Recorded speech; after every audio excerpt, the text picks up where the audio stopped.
Olá, bom dia. Bom dia. É, Bom dia. bom, nós vamos começar então a primeira live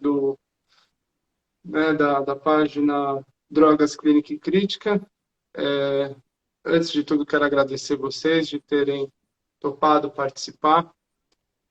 E, quem viu nos stories, viu na divulgação, viu que o tema da live é sobre a pesquisa, da nossa convidada, Isadora Simões de Souza. Isadora é psicóloga, doutora em psicologia social pela PUC de São Paulo e professora da Universidade Presbiteriana Mackenzie. Caso tenha mais elementos a respeito da sua apresentação, Isadora, fique à vontade, né, para completar. E, é, é, e nós temos outra convidada que vai conversar com a Isadora com a gente, que é a Isabel Tati. A Isabel é psicanalista, também graduada em psicologia, doutora em psicologia social, doutora em psicologia clínica pela USP e pesquisa, né, o tema da maternidade e solidão. Ah, Justificando, quem coordena o projeto Drogas Clínica e Crítica comigo é o Fábio Carezato.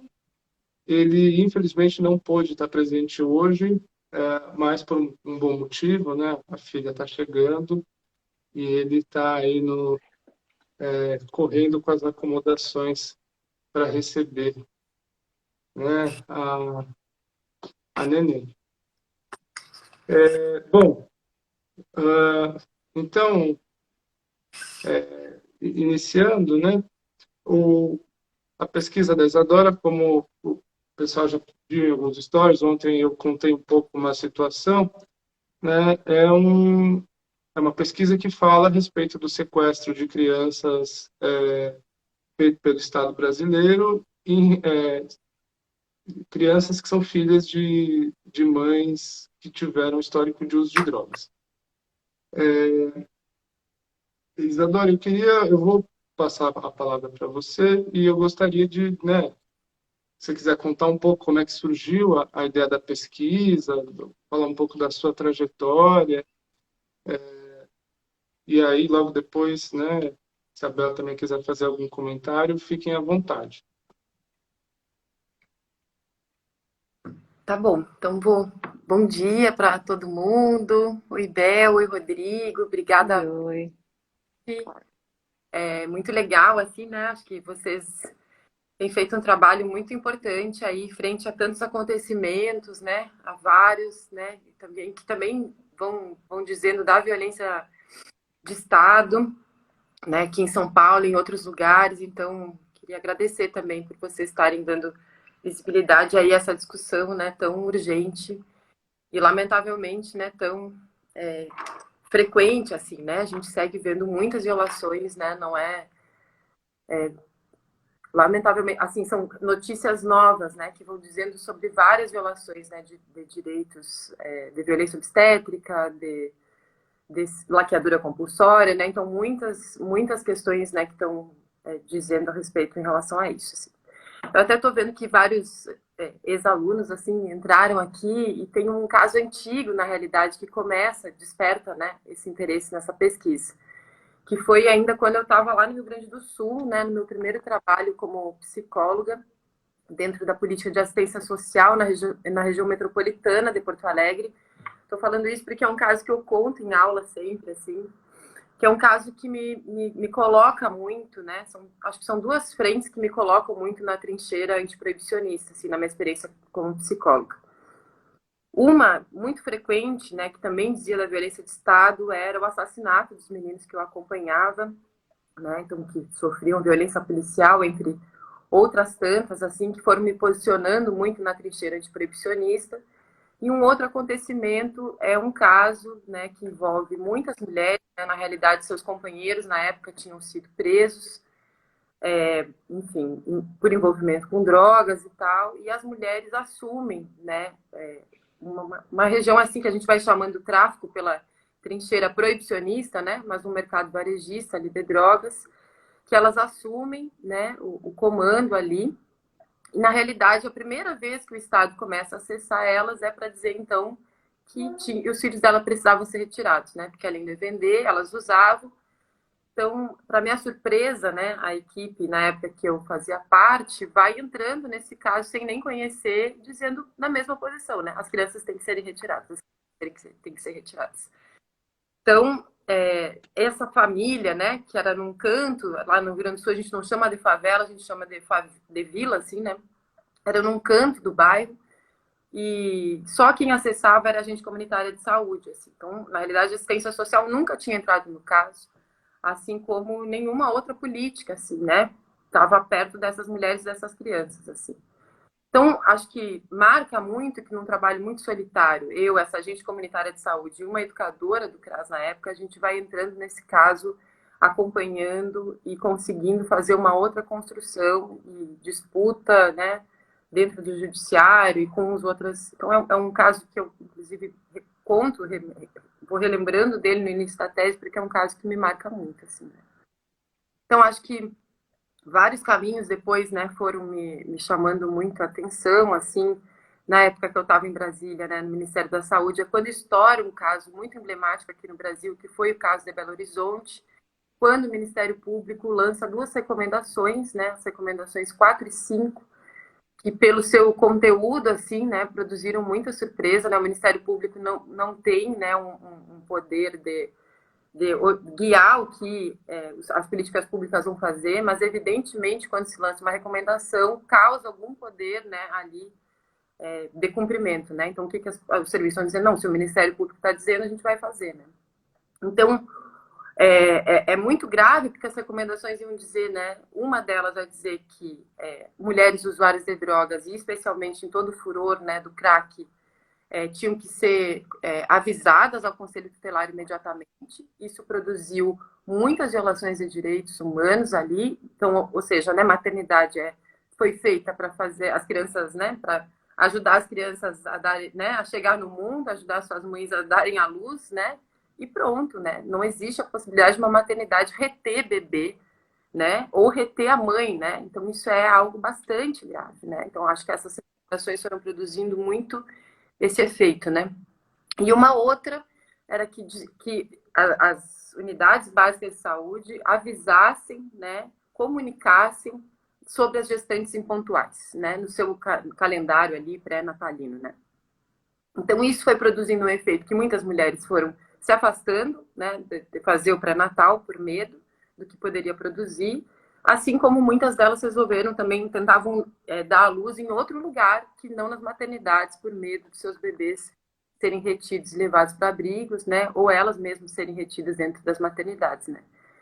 Então, nesse momento, sim, foi um momento bastante emblemático, não à toa que eu vou para Belo Horizonte fazer um pedaço, né, do campo da pesquisa, porque lá acho que se tanto nessa trincheira, né, de disputa com o Ministério Público, né, que entra, ganha visibilidade, né, também no Conselho Nacional de Justiça, nas cortes internacionais também, né, como que assim como teve um efeito, né, que eu vou falar depois, né, de uma rede mortificada ali também, acho que tem uma produção de uma rede muito viva, né, de uma rede muito viva que se coloca também numa disputa, né, para ficar com as crianças, né, de proteção a essas mulheres, né, entendendo que não são direitos opostos, né, eu acho que é uma grande questão, né? A gente tem um erro da interpretação do Estatuto da Criança e do Adolescente, que é pensar o melhor interesse da criança como um direito oposto ao da mãe, né? Estou falando mãe porque são as mulheres que eu acompanho são mulheres que viveram, né, esse processo de uma forma muito solitária, assim, né? Acho que tem muito a ver com os estudos da Bel aí. E acho que aí mora um grande erro, assim, né? De pensar no melhor interesse da criança como oposto ao direito da mãe, sendo que são direitos complementares, né? Mas, enfim, só para contar um pouquinho, assim, como que surge, né? Surge, na verdade, acho que é um assunto muito visceral para mim, que me acompanha há muitos anos, assim, desde o Rio Grande do Sul, e eu acho que vai ganhando força nos meus outros caminhos, aqui também, na época da gestão do capital contra as drogas da Centro também, né? Que a gente vai acompanhando muitas mulheres e também tentando fazer outros processos de cuidado, né, com as mulheres que andavam por aqui, como que a gente ia pensar numa outra intervenção que não fosse dessas tão terríveis, né, como algumas que eu descrevo aí na tese das parceiras de pesquisa, né? Mas acho que só para começar. Ok. A Isabel quer fazer alguma pergunta, comentário? Bom, primeiro eu queria agradecer o convite do Rodrigo e do Fábio para estar aqui, para conversar com vocês e porque comentei com o Rodrigo essa semana. Vocês me deram uma oportunidade de eu ler o texto da Isadora, que talvez eu teria lido em outro momento, mas foi muito gostoso. Eu e o Rodrigo essa semana a gente foi lendo junto e comentando, né, Isadora? Foi um texto que é muito impactante. Até ia falar para todo mundo que está assistindo, acho que já deve ter várias pessoas que já leram, que são seus alunos. Mas, assim, quem não leu, é um texto que essas redes vivas, né, das quais você trabalha, comentei com o Rodrigo também, você tem uma escrita viva, no sentido de que, enquanto eu estava lendo, eu fui lembrando de várias outras autoras e várias outras discussões sobre maternidade, que também estou lendo bastante sobre isso. E é engraçado que a leitura também é viva, isso eu queria te dizer, assim, você vai lembrando de muitas outras situações, né? E uma delas, por exemplo, que nessa mesma semana eu estava ouvindo o podcast, aquele podcast do Mano Brown com a Sueli Carneiro, que você deve ter escutado também, e ela fala um termo exatamente o que você usa, das mães indignas, né? Essas mães que são consideradas indignas pelo Estado, né? Que eu acho que é um termo muito forte. Depois eu queria conversar um pouquinho sobre esse termo com você. E a Sueli Carneiro diz, né, naquela conversa, que as memórias dela sobre a infância pobre dela não é de uma infância, uma pobreza indigna. Ela não tem essa memória. E ela não era indigna por conta de um espírito coletivo no qual ela estava inserida, né? Que o pai dela era ferroviário, então tinha a cooperativa dos ferroviários, então se alguma família estava passando fome, isso era acolhido, né, por essa categoria. Então tem algo no que é chamado, no que é tido como indigno, né, que tem a ver com tudo isso que acho que você vai construindo no seu texto, né? Que acho que eu queria conversar um pouco com você, com essa hiperresponsabilização da figura materna, que é inversamente proporcional, né? Tem uma hiperresponsabilização da figura materna e, por outro lado, não dá assistência nenhuma para essa mãe cuidar dos filhos, ter condições de cuidar dos filhos, né? Então, é indigno porque é pobre, porque é negra, né? E o que a Sueli Carneiro vai dizer, não, é indigno porque não tem coletividade, não tem rede viva, né? Para que torne essa maternidade possível. Isso você fala muito no seu texto, que eu acho que é o grande cerne, assim, né? As inúmeras violências, né, que essas mulheres vão sofrendo, porque se você está numa condição vulnerável e você vai ser mãe, você precisa de apoio, e você não precisa de mais um direito violado, né? Eu acho que isso para mim, é o grande impacto, assim, do seu texto, todas as palavras, todos os adjetivos que você usa para falar das mães, eu fiquei parada neles, assim, pensando um pouco, então, sobre essa indignidade, que é um absurdo, né? Outro adjetivo que daí tem mais a ver com as redes vivas, né? Das mães órfãs. Também fiquei parada nesse coletivo, né, de resistência de BH, depois acho que você pode trazer um pouquinho. Eu fiquei parada nesse termo porque eu achei incrível. Depois você fala até que esse coletivo muda de nome. E vou De te quem, contar por que eu fiquei. Ah, diga. não, de quem é esse bebê muda depois. É, eu gostei muito do Mães Órfãs, porque, por várias razões, acho que eles têm múltiplos sentidos, né? Mas, bom, primeiro, porque órfãos de seus bebês, que são retirados delas, assim como esses bebês ficam sem mães ali por um tempo, né? É, mas me veio, eu e o Rodrigo, a gente conversou um pouco sobre isso essa semana também, né? Mãe é um significante que é sempre assim, a mãe que cuida, né? A mãe é que cuida. E quem cuida dessas mães? Que eu acho que né, seu texto é um pouco essa pergunta, né? Quem cuida dessas mães, né? Que precisam de muito cuidado, né? Então, mães órfãs de Estado, né? Mães órfãs de proteção. E outra coisa daí um pouco assim, mais clínica, psicanalítica, porque me veio na hora aquela ideia do Winnicott de quando a mãe acaba de ter o filho, que ela regride, de certa forma ela se identifica com o bebê por um período ali no puerpério. E eu sempre achei um pouco esquisita essa ideia, né? Só que depois que eu fui mãe, eu vi que é completamente real, né? Tem uma regressão da mãe, uma identificação, e é fundamental essa identificação com o bebê naqueles primeiros momentos, né? E aí eu fiquei pensando, bom, se esses bebês foram retirados e ficaram órfãos dessa mãe, ela também se identifica com essa condição, né, desse bebê órfão, e ela é uma mãe órfã também, né? Então eu achei esse nome para esse coletivo muito, muito precioso, né? E bom, isso que me vem assim rapidamente quando você conta da sua pesquisa, assim, me vieram muitas outras reflexões. Vou falar mais um pouquinho, se vocês quiserem me interromper, vocês me interrompam. Um outro trabalho que eu lembrei muito, não sei, Isadora, até queria saber se você conhece, é o da Daniela Tepperman, que é uma psicanalista também, e ela faz essa construção que você faz, muito bem feita, né, de como que essa ideia a ideia que vai regendo esses atos violentos, né? Faz uma construção histórica de como, por que chegamos onde chegamos, né? Por que o sequestro desses bebês são possíveis, né? A construção da mentalidade da época, né? Como isso tem a ver com um projeto higienista, mas com um ideal de maternidade, né? Do que é ser mãe, como se existisse um modelo, né? Melhor, uma forma ideal de ser mãe, né? Mais adequado. E quem trabalha muito com isso também na psicanálise é a Daniela Tepperman, e eu tenho lido bastante coisa sobre ela, e ela vai até trazendo um termo que é da parentalidade. E ela vai dizendo como esse termo da parentalidade foi um pouco. A princípio era uma coisa muito bacana, que era para tirar um pouco essa coisa da família nuclear, esse modelo pai, mãe, filhinho dentro de casa, e que não precisa ser pai e mãe, né? São as relações parentais e tal. E acaba que, bom, isso a gente vê bastante na internet, né? Como a parentalidade virou um discurso um pouco para todos de boas práticas, né? Qual é a boa parentalidade, né? E acaba que é um discurso que desautoriza as mães, né? Você sabe fazer uma boa parentalidade, né? Então, ela vai também trazendo todo o processo histórico da mudança, né? O que era para servir para alguma coisa acaba servindo para outra. E como a noção de família para a psicanálise, que já não é mais mamãe e papai, né, principalmente pela abordagem lacaniana, a gente extrai a família nas funções, né?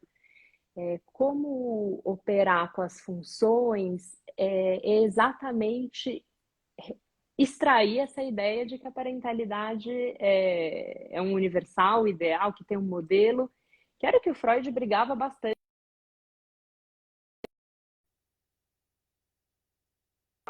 Uma estrutura, uma subjetivação normal, né? Não existe isso, né?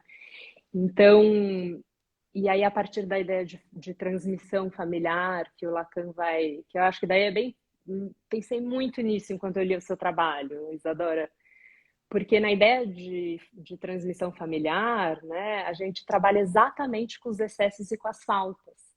A gente não fala de habilidade e competência, que é uma coisa que não é a competência da mãe, a habilidade, não é isso que é transmissão familiar, isso não tem nada a ver com a constituição subjetiva de uma criança, né? As funções parentais, elas se transmitem nos resíduos, nas falhas, nos excessos. A lógica inconsciente, é de outra coisa que se trata, né? E hoje em dia a gente fica muito, eu que trabalho mais aqui no consultório com essa maternidade mais branca e rica, né? Essa coisa da parentalidade, do como é que tem que fazer, se põe chupeta, é tudo tanto faz, né? Não é disso que se trata, né? E o seu trabalho, assim, acho que é um chacoalhão nesse sentido, né? Vamos voltar para o básico, do que é transmissão familiar, do que importa. Só mais um comentário, depois quero dialogar, tem outras perguntas, mas essa ideia de que você pode, sim, isso que você falou, né, me pega muito. Como é que o direito da criança é oposto ao direito da mãe, né? A gente sabe que apagar a história de uma criança, porque é isso, né? Você tira e você nega a história da criança. Como que isso também é proteger nem o direito da criança? Você tá é uma ilusão que você está fazendo bem para essa criança, né? Porque você tira o direito dela saber da história dela, né? A gente sabe que isso tem efeitos, né? É... Mas eu tinha perguntas, acho que eu comentei muito, mas na verdade, Será que, diga, não, passar a será bola que depois. agora não comenta um pouco o que você estava Boa, boa, falando? boa. Boa, Rodrigo. Sabe, Bel, se quiser me dar uma pergunta aí, pode ir por Eu queria algum. fazer uma pergunta, mas acho que talvez comenta um pouco, é porque tem mais a ver com essa resistência das mulheres. Eu queria te fazer uma pergunta em relação a isso, mas se você tiver alguma coisa para comentar do que eu falei, senão eu sigo. Aí que eu Não, começo a falar, eu falo muito, Isadora, me ajuda. não, foi ótimo.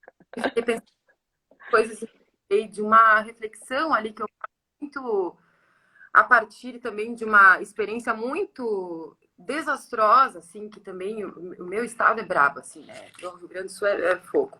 Mas uma experiência muito desastrosa que o Rio Grande do Sul fez, que inicia, que tinha até uma, assim, começa com uma discussão interessante, que era pensar, por exemplo, nos processos judiciais, Bel, que era como fazer uma escuta mais qualificada das crianças.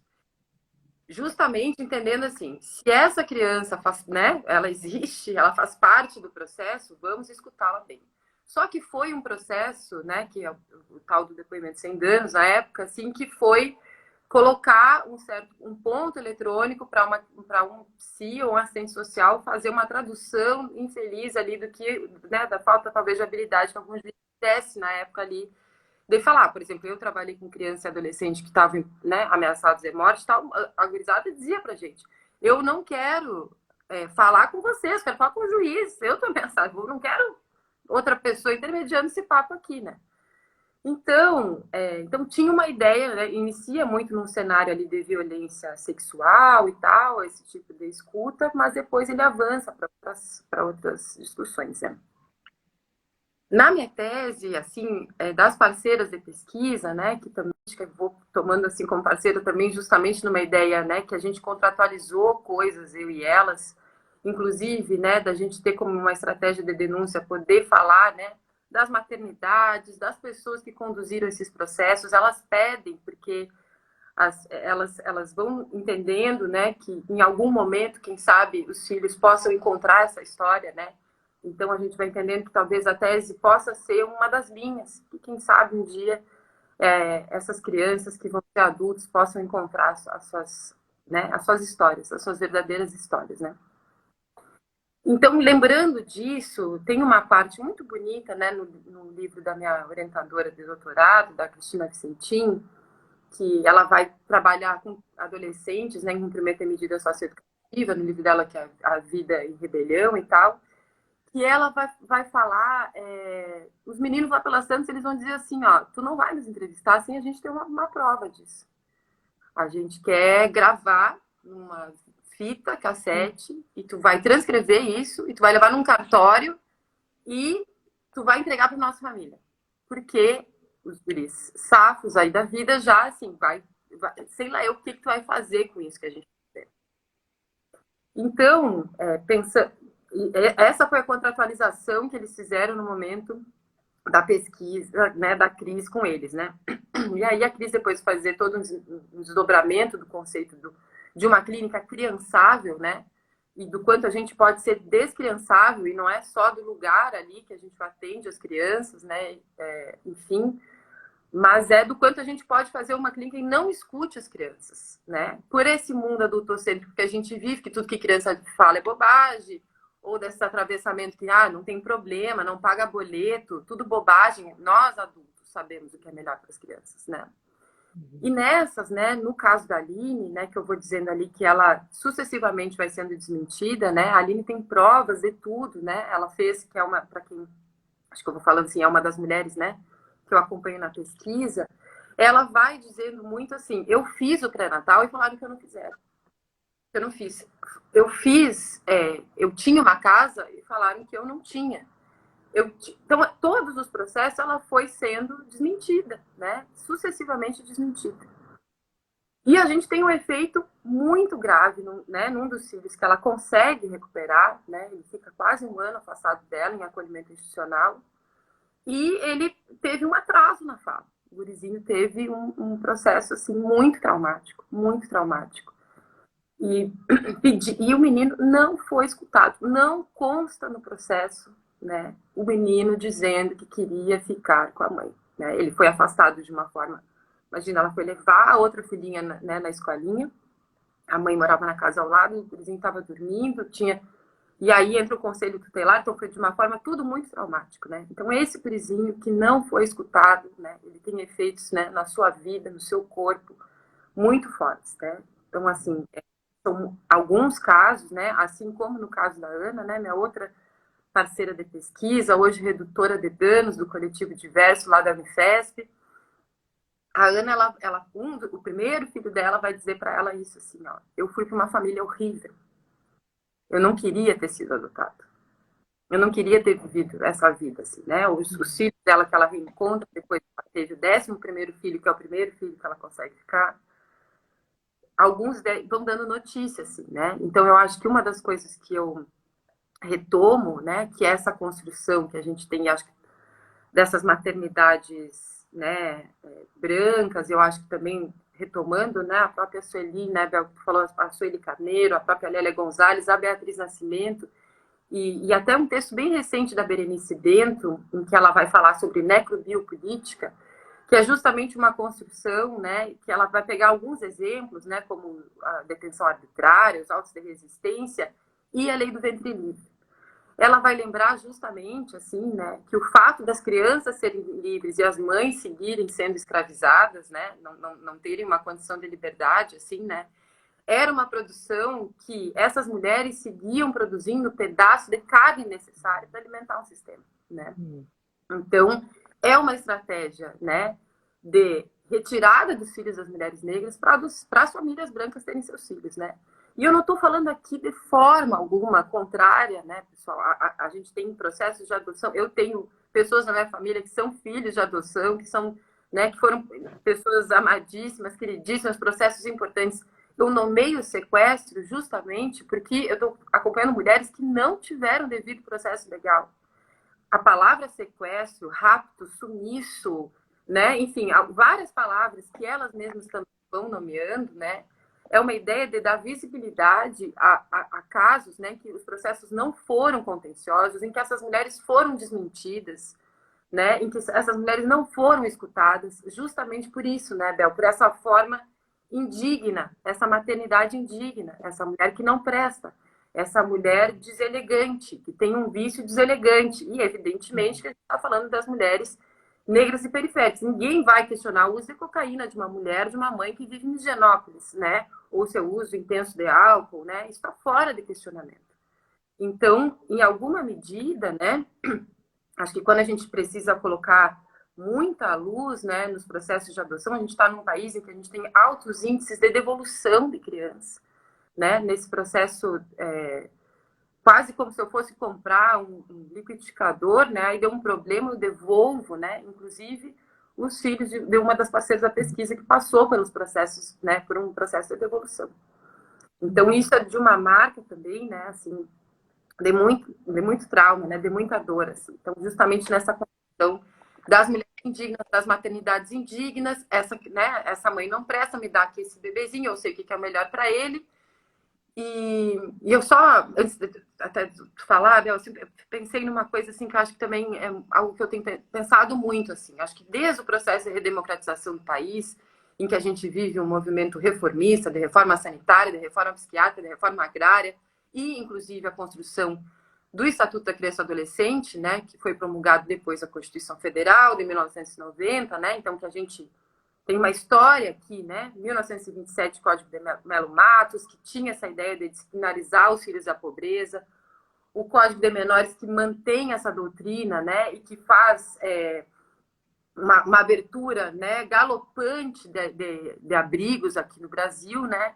E por mais que a gente tenha uma ideia, né, de proteção integral e entra o Estado nisso, né, retirando só essa responsabilidade da família, nós temos ainda uma ideia, um direcionamento do Estado que inclusive nas questões orçamentárias é muito importante para a gente parar para pensar. Hoje, uma criança custa ao acolhimento institucional em torno de R$ 3.500. Um guri em cumprimento de medida socioeducativa custa em torno de R$ 11.000 ao Estado. É um direcionamento à institucionalização. Por que eu estou falando das reformas? Porque há muito tempo a gente sabe que desinstitucionalizar, fechar o hospital psiquiátrico, fechar grandes abrigos, conseguir, né? Por que as pessoas que saem do hospital psiquiátrico vão morar em pequenas casas, né? Grandes abrigos não deram certo, a ideia é pequenas casas, né? Grandes centros, aqui agora com toda a situação da Procuradoria, grandes centros de acolhida não vão dar certo, a gente fecha a experiência dos hotéis, pequenos quartinhos e tal, enfim, mas segue um direcionamento do Estado que é de financeiramente, né, investir R$ 3.500 por cada criança, R$ 11.000. Tu acha que um guri que cometeu um ato infracional, a vida dele estava boa, né? Então o Estado vai lá e investe na institucionalização dele e não em tanta coisa que podia ter acontecido com esse dinheiro para as famílias, né? As parceiras de pesquisa, quando eu conto isso para elas, o valor das coisas, assim, o que eu teria feito com R$ 3.500?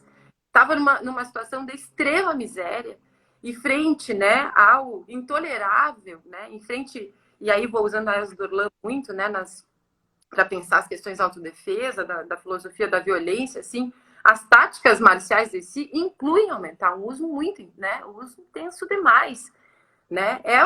Eu falo isso, não tem, é a maior dor feminina. Você quer ter um filho sequestrado, tu nunca soube do teu filho, né? Essas mulheres vivem essa dor profundamente, assim, né? E eu não tenho dúvidas que aumentar o uso de drogas é uma tática de defesa, de sobrevivência, de minimamente estar um pouco mais brisado para passar por isso, assim, né? A Ana, inclusive, ela interrompe por um processo dela o uso quando ela consegue ficar com o primeiro filho, né? Então, o tempo de abstinência dela está completamente ligado ao primeiro filho que ela fica. Então, acho que são histórias assim que vão nos dando pistas, assim, que, de fato, né, quando a rede conseguiu, né, operar, né, é isso que tu diz, assim, que essas mulheres, né, não é uma vida... Ela sempre fala, eu nunca deixei faltar nada para meus filhos, né? Mas é uma vida sem rede, assim, né? E aí haja espaço para que, de fato, as pessoas possam se segurar nisso, né? Se aguentar esse rojão, né? Então, só para comentar um pouquinho as coisas que tu também foi comentando aí, né? Sim. Oi, Isadora, não ia fazer. Bom, vou fazer a pergunta, mas depois eu acho que você podia contar um pouco a história da Ana Maria, porque Claro. é muito impressionante, né? Mas vou fazer uma pergunta rápida, porque tem a ver com isso que você estava falando, né? Dessa rede viva que você faz no seu trabalho para dar voz, né, para essas mulheres, para essas mães, para quem sabe chega nesses filhos, né, um dia. Eu ia perguntar nessa escuta, essa escuta que você faz, e queria saber de outros dispositivos, se existem assim hoje em dia outras estratégias de escutas dessas mães e qual que é o impacto disso, porque eu fico pensando, eu até tinha postado nos stories um trecho que eu não vou achar agora, que foi uma parte que me impressionou muito do seu texto, assim, de fato, a gente sabe que para se tornar mãe não basta você parir, né? Tem toda uma elaboração subjetiva, um trabalho subjetivo em relação a isso. E também você não é mãe sem os outros, sem o outro, né? Você precisa de um reconhecimento social desse lugar, né? E que isso é negado a essas mães. E ainda assim, elas não se desautorizam a ser mães, né? Uma hora acho que você traz a Bell Hooks para falar disso, eu acho, que se eu não me engano, que é essa colonização política que produz uma colonização subjetiva, né? E que, de certa forma, poderia haver uma identificação com esse discurso violento e opressor de não ter uma condição de ser mãe, né? Poderia. Não sei se isso, na sua pesquisa, você escutou também mães que resignaram diante dessa violência, né? E o lugar dessa escuta, outro trabalho que a gente foi lembrando enquanto eu li o seu, é o acho que se eu não me engano é da tese de doutorado da Vera Iaconelli, que ela traz um caso que é uma menina, eu não vou lembrar muitos detalhes, mas é uma menina de 18 anos que engravida, e é uma gravidez não planejada, mas com uma série de coisas assim. Os pais achavam que ela era virgem, o pai da criança é casado, não quer esse filho, não vai assumir. Então, é uma situação assim, essa menina ela entra em trabalho de parto, até prematuro, ela vai para uma maternidade, ela pare sozinha o filho no banheiro. E ela joga no lixo essa criança. E, enfim, depois ela é chamada, ela vai embora do hospital, chamam ela de volta, essa criança é prematura, mas com todos os cuidados na UTI, essa criança fica bem. E aí tem exatamente essa escuta dessa mãe, e é muito lindo, assim, porque é um bebê e elas vão fazendo um trabalho à maternidade com o grupo, acho que, se eu não me engano, não sei se já era o Instituto Gerard, acho que sim. Se alguém tiver mais informações, porque faz tempo que eu li esse texto, mas eles vão fazendo uma escuta dessa mãe e, de certa forma, acho que essa descolonização subjetiva, porque assim, essa mulher, ela era impossibilitada de se pensar mãe porque não tinha reconhecimento social nenhum. É claro que, acho que um pouco isso que você estava falando, a questão não é a adoção ou até o aborto, a questão não é essa. Se for uma escolha, de fato, né, se a pessoa tem condição para escolher pelo sim ou pelo não, é uma coisa. Né? Mas se ela está num contexto em que é quase que ela só tem uma escolha, né? O que tá, né? Não é totalmente negada a possibilidade simbólica dela ocupar um lugar como mãe, né? Fica muito mais difícil. E aí eles vão fazendo essa escuta junto com a equipe ali da maternidade, que a princípio também as enfermeiras estavam um pouco bravas com essa mãe, porque acho que tem isso, né? Como assim uma mãe joga o filho no lixo? Mas depois com a intervenção ali de um grupo que estava mais atento a isso, essa menina de 18 anos, assim, tem esse ato subjetivo de é minha filha, reconhece, toma para ela, tal. Então essa importância de uma rede viva para tornar uma mãe possível, né? E outro trabalho que eu lembrei enquanto você está dizendo, porque essas mães que você traz, assim, elas, de certa forma, elas falam um não mais forte do que o Estado fala para elas. É muito impressionante, né? Que me lembrou o trabalho da Maria Letícia Reis também, que ela tem falado da importância do não da mulher, né? Que a gente tem, enfim, ele não, o chega de fio, enfim, os nãos que as mulheres têm dito, assim, politicamente, essa recusa, né, de aceitar esses sequestros, que é uma força, assim, ler seu texto, essa remada contra a maré, é uma coisa muito impressionante, né? E no que você acha, aonde elas se ancoram para fazer isso? Se o contexto todo é tão, assim, tudo contra, né? Tão violento, né? Exato.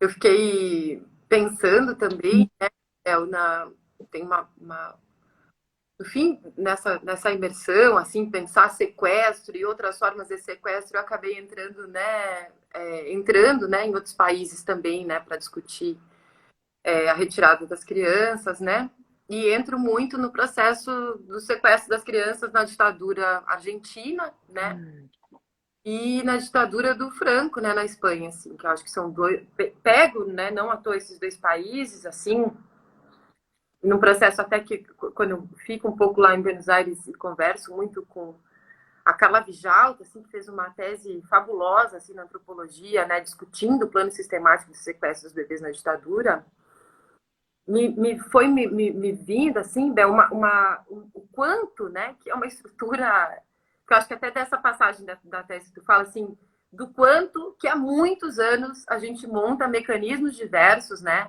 executado por milico, por juiz, por médico, por psi, por assistente social, por quem seja, assim, para destituir essas mulheres do lugar de mãe. Porque a gente sabe que é melhor para esse bebezinho, pobre bebezinho, indefeso, não sei o que, essa mãe ruim, né?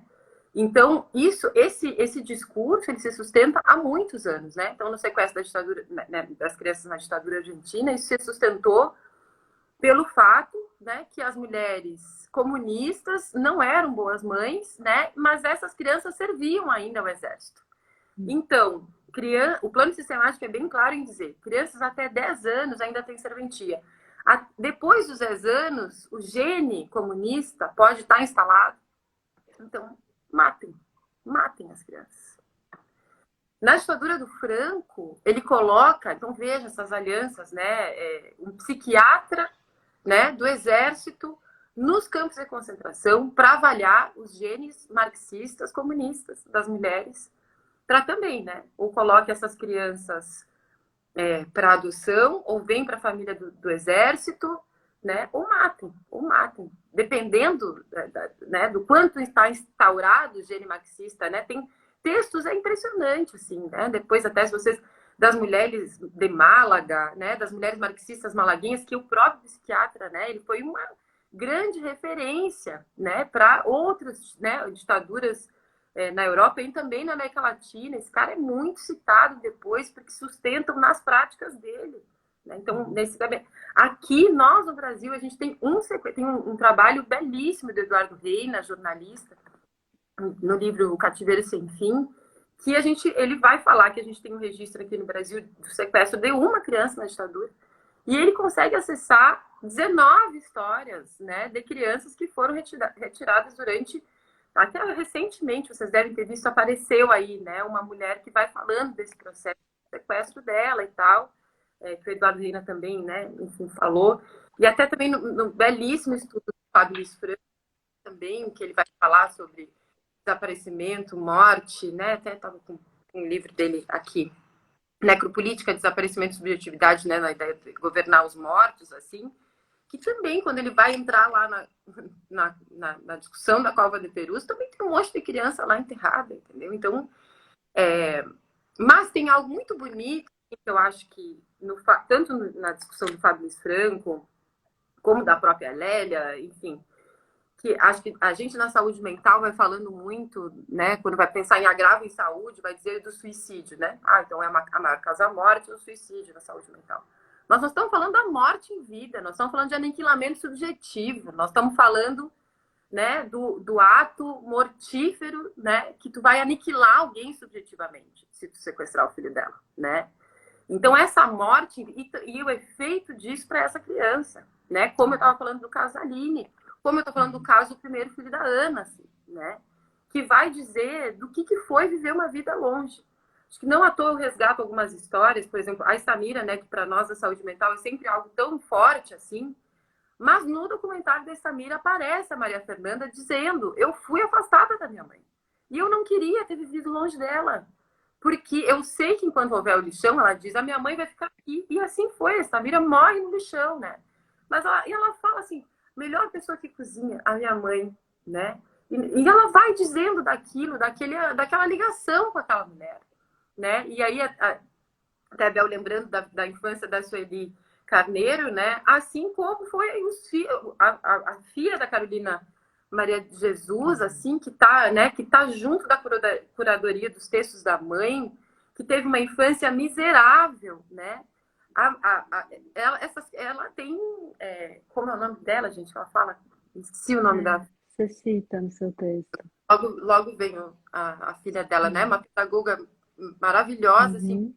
E vai falar dessa infância, né? Marcada, assim, com muita dor, mas de muitas coisas que viveram. A lembrança dela da mãe com a vela, escrevendo, e né? Tudo isso, assim. Que essa ideia, então, do que é a indignidade, né? Também passa por essa construção de família nuclear, burguesa, branca, né? Obviamente, toda essa construção, assim, né?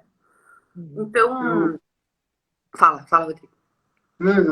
Eu queria fazer uns comentários, e assim, o pessoal está perguntando onde consegue acessar a sua tese. Eu não sei se ela já subiu na biblioteca da PUC, mas a gente pode colocar o link.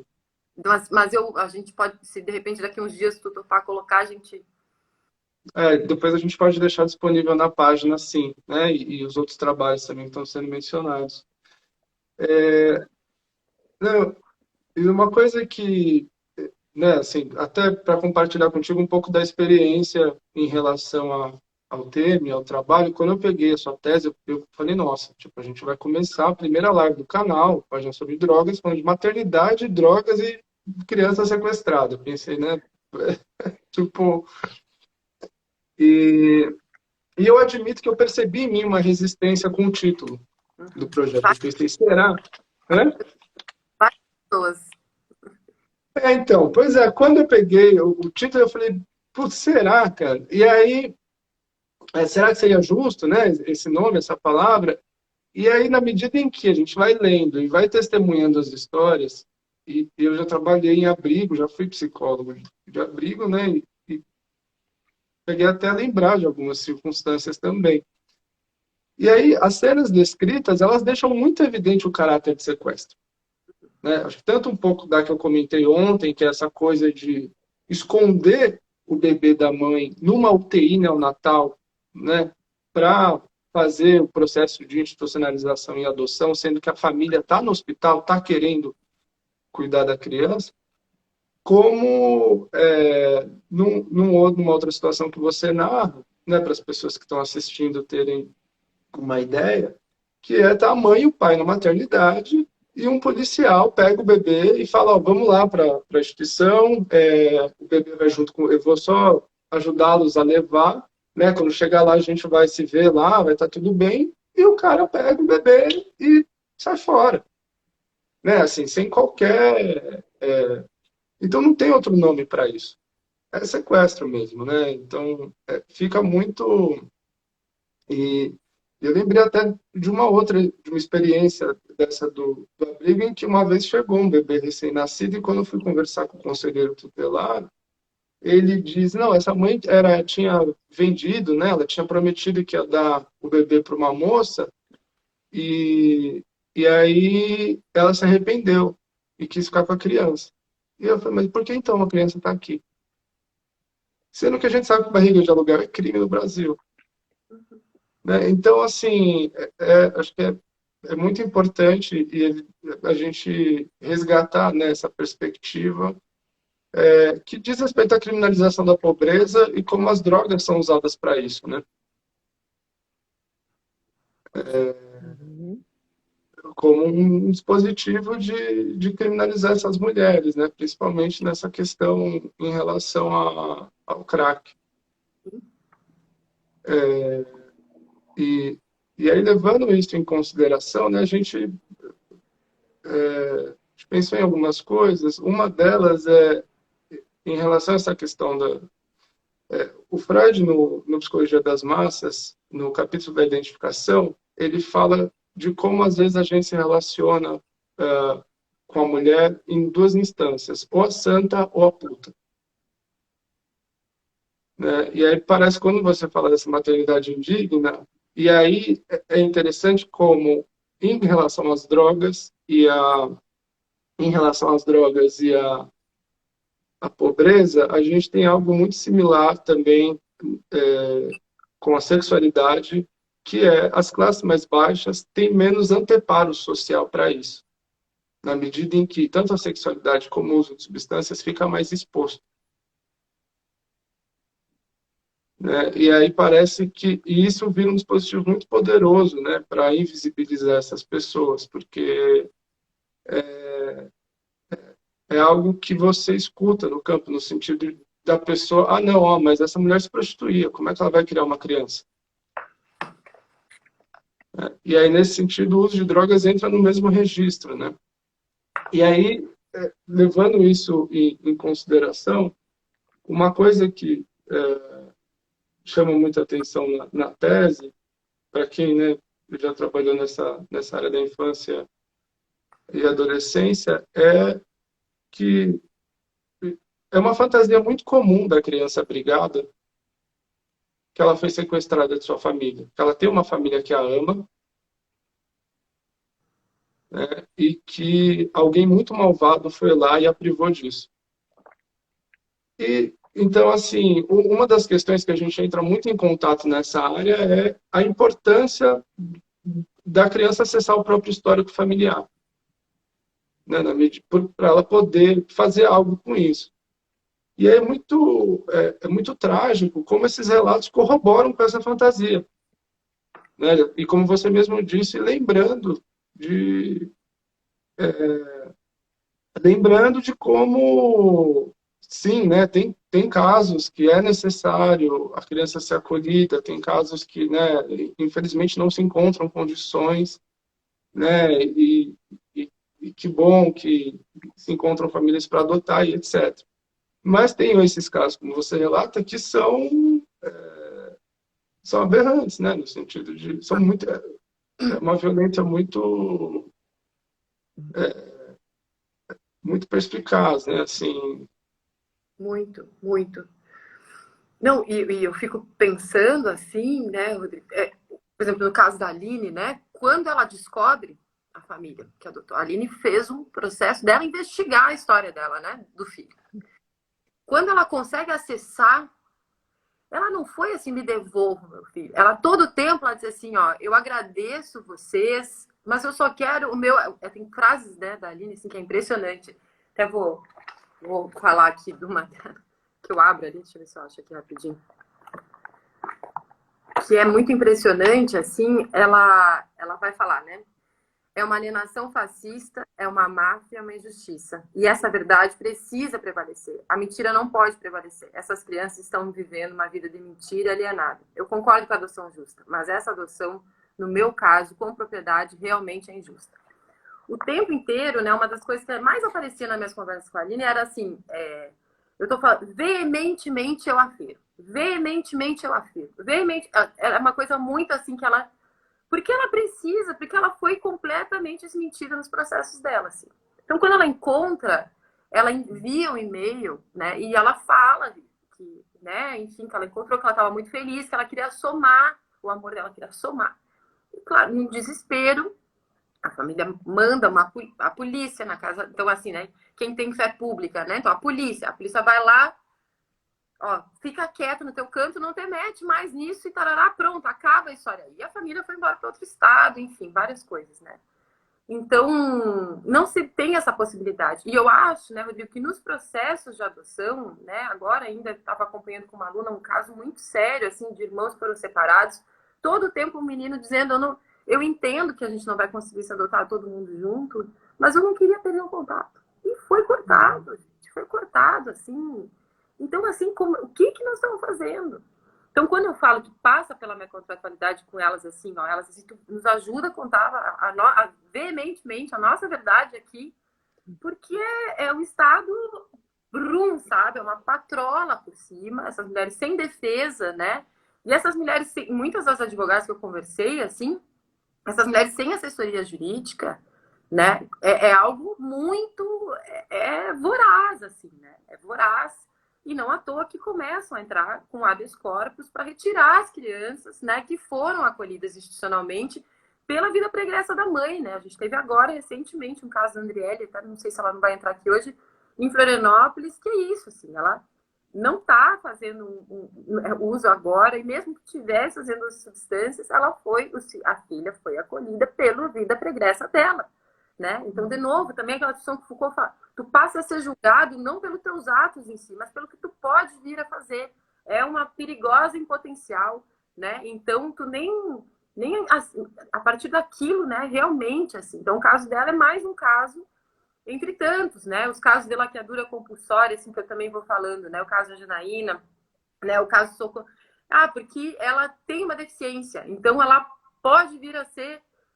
ela tem uma vida promíscua, ela transa com todo mundo na cidade. E era uma mulher, né? Absolutamente. Quem cuidava dos sobrinhos era ela.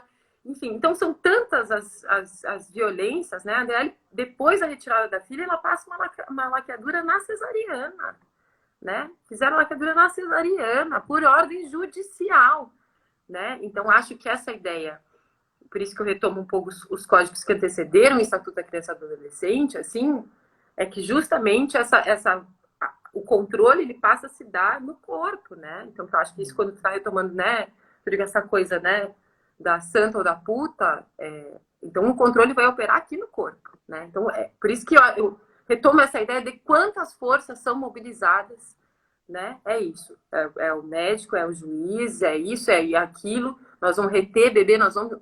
Imagina, gente, botar um bebê numa UTI neonatal, né? Uma das pediatras fala assim, mas o que esse bebê gordo tá fazendo aqui? Que perigo!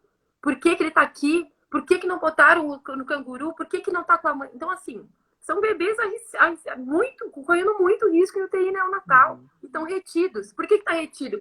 Porque tem problema social. Mas o problema social é a assistência social, é a saúde que vai resolver. Não é na maternidade que nós vamos estar sequestrando bebê. Retém bebê lá. Fica lá retido na UTI, né? São muitos os casos, né? Como esses, assim.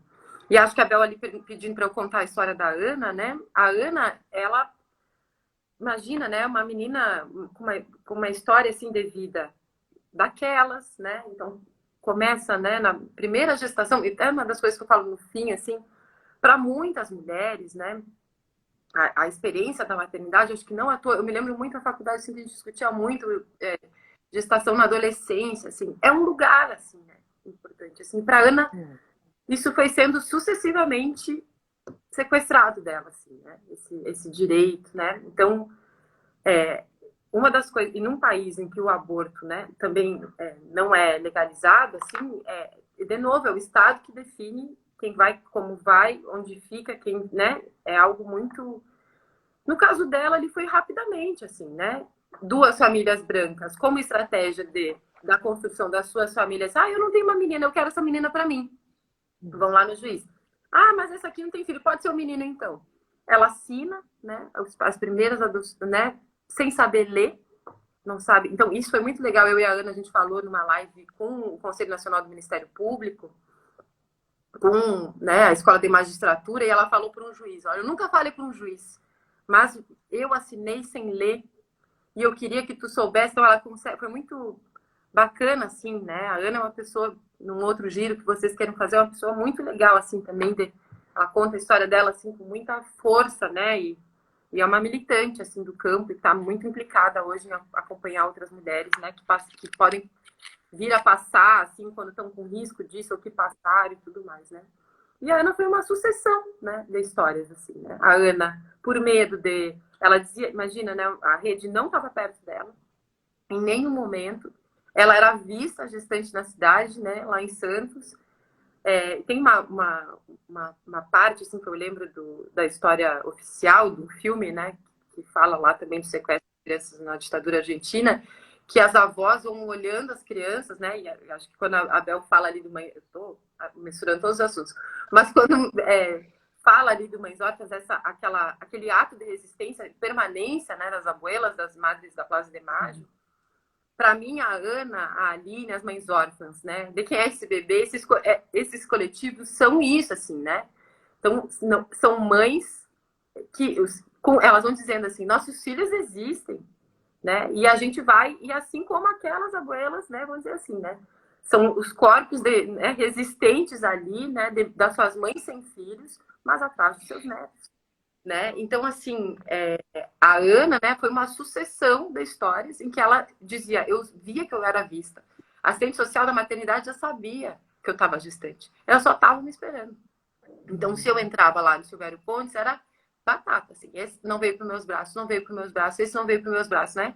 Acho que vocês que leram ali, é uma sucessão dessa frase. Que ele não veio para os meus braços. Então, lá pela Santos, eu vou ter na rua. E aí leva para maternidade. Aí, onde está meu filho? Está no abrigo tal. Chega no outro dia, não estava. A Ana não teve direito à visita. A visita, né? Se minimamente, o princípio da excepcionalidade, né, do acolhimento institucional é acompanhar essas mulheres nesse processo, quando se ouviu que existe algum risco para a criança, ela não teve direito à visita. Ela não conseguiu visitar seus filhos. Mentiram para ela onde o abrigo que a criança estava. Então, uma mulher que não sabia ler, não sabia escrever, né? E que só quando entra o consultório na rua, no seu 11º filho, e que efetivamente ela consegue ter a proteção, né? De ter seu filho num lugar seguro, que ela consegue ficar, né?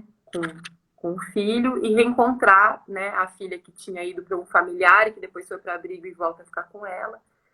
Então, assim, né, ela está conseguindo reencontrar o filho, mas é uma sucessão de histórias assim, né? É uma sucessão, assim. A própria Aline, ela não deixou nunca, né? Não deixou nunca de ver o filho no abrigo.